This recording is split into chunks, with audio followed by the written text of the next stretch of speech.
പ്രിയമുള്ള സഹോദരന്മാരെ, സഹോദരിമാരെ, ഏവർക്കും ദൈവാനുഗ്രഹം എപ്പോഴും ഉണ്ടായിരിക്കട്ടെ. ബിസ്മില്ലാഹിർ റഹ്മാനിർ റഹീം. വമാ തകൂനു ഫീ ശൈഇൻ വമാ തത്ലൂ മിൻഹു. നബിയെ, നീ വല്ല കാര്യത്തിലും ഏർപ്പെടുകയോ അതിനെപ്പറ്റി ഖുർആനിൽ നിന്ന് വല്ലതും ഓതി കേൾപ്പിക്കുകയോ നിങ്ങൾ ഏതെങ്കിലും പ്രവർത്തനത്തിൽ ഏർപ്പെടുകയോ ചെയ്യുന്നുവെങ്കിൽ നിങ്ങൾ അതിൽ മുഴുകുന്ന സമയത്ത് നിങ്ങളുടെ മേൽ സാക്ഷിയായി നാം ഉണ്ടാകാതിരിക്കുകയില്ല. ഭൂമിയിലോ ആകാശത്തോ ഉള്ള ഒരു അണുവോളമുള്ള യാതൊന്നും നിന്റെ രക്ഷിതാവിൻ്റെ ശ്രദ്ധയിൽ നിന്ന് വിട്ടുപോവുകയില്ല. അതിനേക്കാൾ ചെറുതോ വലുതോ ആയിട്ടുള്ള യാതൊന്നും സ്പഷ്ടമായ ഒരു രേഖയിൽ ഉൾപ്പെടുത്താത്തതായില്ല. അപ്പോൾ പ്രവാചകനോട് പറയാൻ, പ്രവാചകൻ എന്തൊരു കാര്യം ചെയ്യുകയാണെങ്കിലും ഖുർആനിൽ ഏതെങ്കിലും ഓതി കേൾപ്പിക്കുകയോ അല്ലെങ്കിൽ നിങ്ങൾ ഏതെങ്കിലും പ്രവർത്തനങ്ങളിൽ ഏർപ്പെടുകയോ ചെയ്യുകയാണെങ്കിൽ അതൊക്കെ അള്ളാഹു കാണുന്നുണ്ട്, സാക്ഷിയായി അള്ളാഹു ഉണ്ട്. അതുപോലെ തന്നെ ഏത് അണുവോളമുള്ള അണുക്കൾ നമുക്കറിയാമല്ലോ, ഒരു ആറ്റത്തെ ഒരു മൂലകത്തെ എത്രയോ കോടിക്കണക്കിന് ഭാഗമായി വിഭജിച്ച് കഴിഞ്ഞാൽ ആറ്റം കിട്ടും. ആറ്റത്തിനുള്ളിൽ ന്യൂക്ലിയസ്, പ്രോട്ടോൺ, ന്യൂട്രോൺ എന്നിവയൊക്കെ ഉണ്ട് അല്ലേ. എന്നൊക്കെയാണ് ശാസ്ത്രം പഠിപ്പിച്ചത്. അപ്പോൾ അത് കുറേയൊക്കെ ശരിയായിരിക്കും. അതുകൊണ്ടാണല്ലോ പല കാര്യങ്ങളും പിന്നെ നമ്മൾ ഇലക്ട്രോണിക്സിൽ ഓരോ ഓരോ ചില ഭാഗങ്ങളുണ്ട്, പാർട്സുകളുണ്ട് അല്ലേ. ട്രാൻസിസ്റ്റർ എന്ന സാധനം, അതിൽ ഈ ആറ്റങ്ങളുടെ പ്രവർത്തനം, ഇലക്ട്രോണിൻ്റെ പ്രവാഹം, അവസാനത്തെ ഷെല്ലിൽ ഈ രണ്ടോ ആക്കായ മൂലകങ്ങൾ എന്ത് ചെയ്യും, അത് അവിടെ ഇലക്ട്രോണുകൾ മറ്റൊരു സ്ഥലത്തേക്ക് പ്രവഹിക്കും. അങ്ങനെയുള്ള ഉപകരണങ്ങളാണ് ഈ ട്രാൻസിസ്റ്റർ ICൻ്റെ ഉള്ളിലുള്ളത്. അപ്പോൾ അതൊക്കെ ശരിയായിരിക്കും, തെളിവുണ്ടല്ലോ. അതേസമയം നമ്മുടെ പഴയ ഉരുണ്ടഭൂമിക്ക് തെളിവൊന്നുമില്ല. കുറച്ച് നാസയുടെ CGI ചിത്രങ്ങളല്ലാതെ മറ്റു വലിയ തെളിവുകളൊന്നുമില്ല. ചന്ദ്രനിൽ പോയതിന് വലിയ തെളിവുകളൊന്നുമില്ല. ഇവിടെ കളവ് അല്ലാണ്ട് തെളിവില്ല. അപ്പോൾ തെളിവുള്ളത് നമുക്ക് വിശ്വസിക്കാം. മുഴുവൻ ശാസ്ത്രത്തെയും നമ്മൾ തള്ളിപ്പറയേണ്ടതില്ല. അപ്പം ഈ ആറ്റവും ന്യൂക്ലിയസും അതിലെ ഇലക്ട്രോണും പ്രോട്ടോണും ഒക്കെ നമുക്ക് വേണമെങ്കിൽ വിശ്വസിക്കാം. അപ്പോൾ അണുവോളം എന്ന് പറയുമ്പോൾ ഏറ്റവും സൂക്ഷ്മമായ കണികൾ പോലും അള്ളാഹു അത് കാണുകയും ഒക്കെ ചെയ്യുന്നുണ്ട് അല്ലേ. സുലൈമാൻ നബി മകനോട് പറയുന്നുണ്ടല്ലോ, പാറക്കെട്ടിൻ്റെ ഉള്ളിൽ കടുകുമണി ഉണ്ടെങ്കിൽ പോലും അള്ളാഹു അത് പുറത്ത് കൊണ്ടുവരും അല്ലേ. ആ കടുകുമണിയുടെ വിത്ത് മുളച്ച് പുറത്തേക്ക് വരണമെന്ന് അള്ളാഹു ഉദ്ദേശിച്ചു കഴിഞ്ഞാൽ അത് പാറക്കെട്ടിനുള്ളിലൂടെയും നാം എടുത്ത് പുറത്തേക്ക് വരും അല്ലേ. നമ്മളൊക്കെ ഈ നെൽക്കതിരൊക്കെ നമുക്ക് പല സ്ഥലത്തും നമ്മൾ കാണാറുണ്ട്. പല ചെറിയൊരു ചേട്ടനുള്ളിൽ വരെ നെൽക്കതിര് ഉയർന്നു വരുന്നത് കാണാറുണ്ട്. അപ്പോൾ അള്ളാഹു എവിടെയും മുളപ്പിക്കാൻ കഴിവുള്ളവനാണ്. ശുക്ലം നിങ്ങൾ പാറപ്പുറത്ത് തെറിപ്പിച്ചാലും അത് അവിടെ നിന്ന് കുഞ്ഞു ജീവനെ കൊണ്ടുവരാൻ അള്ളാഹുവിന് കഴിയുമെന്നാണ് പറഞ്ഞത്. അപ്പോൾ എല്ലാം അള്ളാഹു അറിയുന്നുണ്ട്. അതുപോലെ തന്നെ ഇവിടെ നമ്മൾ ലൈംഗിക ബന്ധം, നമ്മൾ ഭാര്യയും ഭർത്താവും നമ്മൾ ലൈംഗിക ബന്ധം അള്ളാഹു കാണുന്നുണ്ടോ എന്ന് ചോദിച്ചാൽ ഈ ആയത്തിൻ്റെ അടിസ്ഥാനത്തിൽ കാണുന്നുണ്ട്. പക്ഷെ അള്ളാഹു നീതിമാനാണ്, യുക്തിമാനാണ്. അതുപോലെ തന്നെ രഹസ്യങ്ങൾ മറച്ചു പിടിക്കുന്നവനാണ്, ജനങ്ങളുടെ രഹസ്യങ്ങൾ മറച്ചു പിടിക്കുന്നവനാണ്.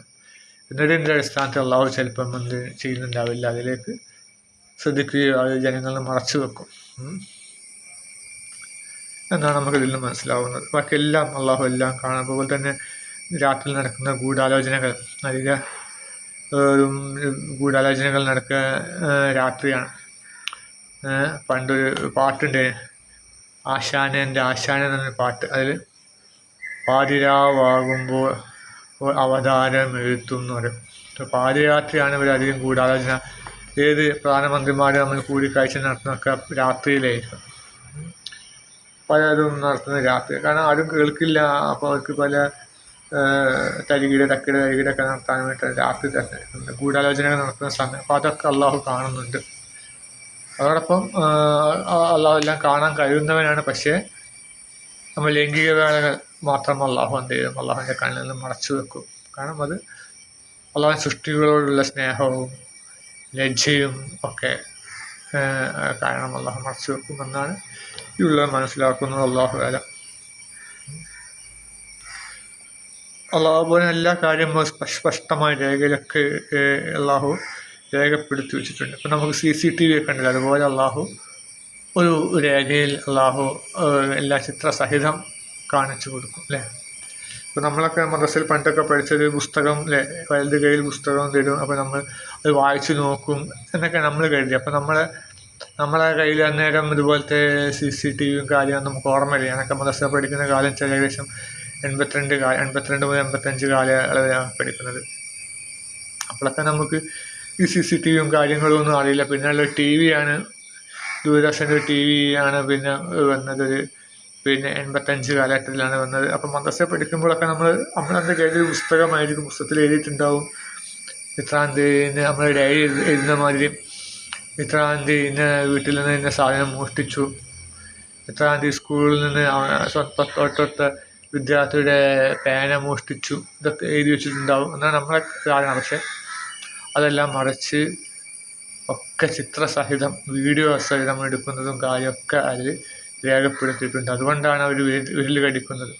മറ്റേ എഴുത്താണെങ്കിൽ എന്ത് ചെയ്യും, അവർക്കത് മാറ്റി പറയുകയൊക്കെ ചെയ്യും. പക്ഷെ ചിത്രസഹിതം അത് കാണിക്കുമ്പോൾ ഇവരൊന്നും പറയാൻ കഴിയും. അതുകൊണ്ടാണ് അവർ വിരൽ കടിച്ച് താഴ്ത്തി നിൽക്കുന്നത് എന്നൊക്കെ ഖുർആനിൽ പറഞ്ഞിട്ടുള്ളത്. പിന്നെ പറയാം, ശ്രദ്ധിക്കുക, തീർച്ചയായും അള്ളാഹുവിൻ്റെ മിത്രങ്ങളാരോ അവർക്ക് യാതൊരു ഭയവുമില്ല, അവർ ദുഃഖിക്കേണ്ടി വരികയുമില്ല. അപ്പോൾ അള്ളാഹുവിൻ്റെ മിത്രങ്ങൾ, അള്ളാഹു ഇഷ്ടപ്പെട്ട ദാസന്മാർ ആരാണോ അവർക്ക് യാതൊരു ഭയപ്പെടേണ്ടതില്ല, ദുഃഖിക്കേണ്ടി വരികയുമില്ല. അപ്പോൾ അത് വളരെ ശ്രദ്ധിക്കേണ്ട, നമ്മൾ കൂടുതലായിട്ട് ചിന്തിക്കേണ്ടതായിട്ടാണ്. ഇപ്പോൾ നമ്മൾ ചില ഔലിയാക്കളെ നമ്മൾ കുറ്റം പറയാറുണ്ട്. സുന്നികളിലെ ചില ഔലിയാക്കൾ നമ്മൾ കുറ്റം പറയേണ്ടതില്ല.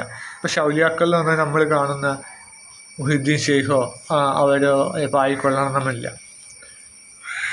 മറിച്ച് നമുക്കറിയാമല്ലോ, ഇവിടെ നമ്മൾ ഒരു വ്യക്തി ഔലിയ എന്നുള്ള തെളിവ് ഇപ്പം നമുക്ക് പറയാനുള്ളത് നമ്മുടെ കാസർഗോഡ് നീലേശ്വരത്ത് സംഭവിച്ചൊരു ഇതാണ്.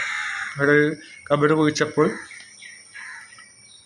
10 വർഷം മുമ്പ് മരണപ്പെട്ടു പോയ പിന്നെ ഒരു വ്യക്തി, പേര് മറന്നുപോയി, പിന്നെ അത് ആമൂച്ച എന്ന് വെച്ചാൽ പേര്, ആമൂച്ച. അദ്ദേഹത്തിൻ്റെ ശരീരം യാതൊരു കുഴപ്പവും സംഭവിക്കാതെ, മുടിക്ക് പോലും യാതൊരു കുഴപ്പവും സംഭവിക്കാതെ അതേപോലെ ആ ഖബറിലുണ്ടായിരുന്നു. കഫൻ പുടവ വരെ ഒക്കെ ഒരു മാറ്റവും സംഭവിച്ചിട്ടില്ല, ഒരു ചെതലോ ഒന്നും ആയിട്ടില്ല. അത് മാത്രമല്ല, ഖബറിലേക്ക് എത്തുന്നതിന് മുമ്പ്, ഖബർ കുഴിച്ച് അദ്ദേഹത്തിൻ്റെ ശരീരം എത്തുന്നതിന് മുമ്പ് തന്നെ നല്ല സുഗന്ധ പരിമളം അവിടെയൊക്കെ പരന്നു. അപ്പം അത് അള്ളാഹുവിൻ്റെ ഔലിയാണ്, തെളിവ് ലഭിച്ചൊരു ഔലിയാണ്. അല്ലാണ്ട് നമ്മളെ പിന്നെ മറ്റു വലിയ മമ്പർത്ത തങ്ങൾ അവരോ ആയിക്കൊള്ളണമെന്നില്ല, ആയിട്ടില്ല എന്നും പറയാൻ പറ്റില്ല, ആയിന്ന് നമ്മളെ കയ്യിൽ തെളിവില്ല, രണ്ടിനും തെളിവില്ല. പക്ഷെ ഇദ്ദേഹം ഔലിയ ആയിരുന്നു എന്ന് വലിയ തെളിവാണ്. കാരണം അദ്ദേഹത്തെ ശരീരം, അള്ളാഹുവിന് ഇഷ്ടപ്പെട്ട ദാസന്മാരുടെ ശരീരം അള്ളാഹു മണ്ണെടുക്കൂല എന്ന് അള്ളാഹു പറഞ്ഞിട്ടുണ്ട്. അപ്പോൾ അത് നമുക്ക് ദൃഷ്ടിയിൽ ബോധ്യപ്പെട്ടൊരു കാര്യമാണ്. നമ്മൾ മാത്രമല്ല, പോലീസുകാർ വരെ അന്വേഷിച്ചിരുന്നു. പോലീസ് അന്വേഷിച്ച് ഉറപ്പ് വരുത്തി. രണ്ടാമത് ഒരു പിന്നെ കബറ് കുഴിച്ച് നോക്കി ബോധ്യപ്പെടുത്തി. പക്ഷെ അത് എന്ത് ചെയ്ത് പുറത്തു വിട്ടില്ല. കാരണം പുറത്തു വിട്ടാൽ ഇസ്ലാമിന് എന്ത് ചെയ്യും, മേൽക്കോയ്മ കിട്ടും. ഇല്ലുമിനാറ്റികൾ, ശപിക്കപ്പെട്ട ഇല്ലുമിനാറ്റികൾ ലോകം ഭരിക്കുന്നത്. ഇല്ലുമിനാറ്റിയുടെ നേതാവാവട്ടെ ഇബ്ലീസും. അപ്പോൾ അവനൊരിക്കലും മുസ്ലിങ്ങൾക്ക് ഉയർച്ച കിട്ടുന്നൊന്നും അവന് പുറത്തു വിടില്ല, അവർ മൂടി വെച്ചു. ഇതൊക്കെ കാസിം ഉസ്താദ് അദ്ദേഹത്തിൻ്റെ പ്രഭാഷണത്തിൽ പറഞ്ഞിട്ടുണ്ട്. അദ്ദേഹം ഒരിക്കലും കളവ് പറയില്ല. സംശയമുണ്ടെങ്കിൽ നിങ്ങൾക്ക് ആ നീലേശ്വരത്ത് പോയി ആ കബറിടം ആ വീട്ടുകാർ ചോദിച്ചാൽ അവർ പറയും ഉണ്ട്, പോലീസൊക്കെ വന്ന് അന്വേഷിച്ചിരുന്നു, അവർക്ക് ബോധ്യപ്പെട്ടു. എന്നിട്ട് പോലും ഒരു പത്രങ്ങളിലും വന്നില്ല. മനോരമയിലും മാത്രം ചെറിയൊരു പെട്ടിക്കോണം വാർത്തയായിട്ടാണ് വന്നത്. വേറൊരു പത്രങ്ങളിലും, മുസ്ലിം പത്രങ്ങൾ വരെ വന്നിട്ടില്ല. പിന്നെ ഇപ്പോൾ യൂട്യൂബിൽ കുറേ ഉണ്ട്, പക്ഷേ യൂട്യൂബിലത്തെ ജനങ്ങൾ അങ്ങനെ വിശ്വസിക്കില്ല. ഇപ്പോൾ യൂട്യൂബിൽ ലിങ്ക് ഇട്ട് കൊടുത്താൽ അതൊക്കെ ആർക്കും ഉണ്ടാക്കിയെടുക്കുക, യൂട്യൂബ് വീഡിയോ ആർക്ക് വേണം ചെയ്യാമെന്ന് പറഞ്ഞ് അവർ തള്ളിക്കളയും. പക്ഷേ പത്രങ്ങളിലൊക്കെ വന്നിട്ടുണ്ടെങ്കിൽ നല്ലൊരു വലിയ വാർത്തയൊക്കെ ആയിട്ട് വന്നിട്ടുണ്ടെങ്കിൽ എല്ലാവരും കാണുമായിരുന്നു. പക്ഷേ ശപിക്കപ്പെട്ട ഇബ്ലീസ് അതിൽ നിന്ന് അവരെ തടഞ്ഞു, അങ്ങനെ വാർത്ത കൊടുക്കുന്നതിന് തടഞ്ഞു. അപ്പം പറഞ്ഞു വരുന്നത് ഇങ്ങനെ ഔലിയാക്കൾ അള്ളാഹു അവരെ യാതൊന്നും ഭയപ്പെടേണ്ടതില്ല, ദുഃഖിക്കേണ്ടതില്ല എന്നാണ്.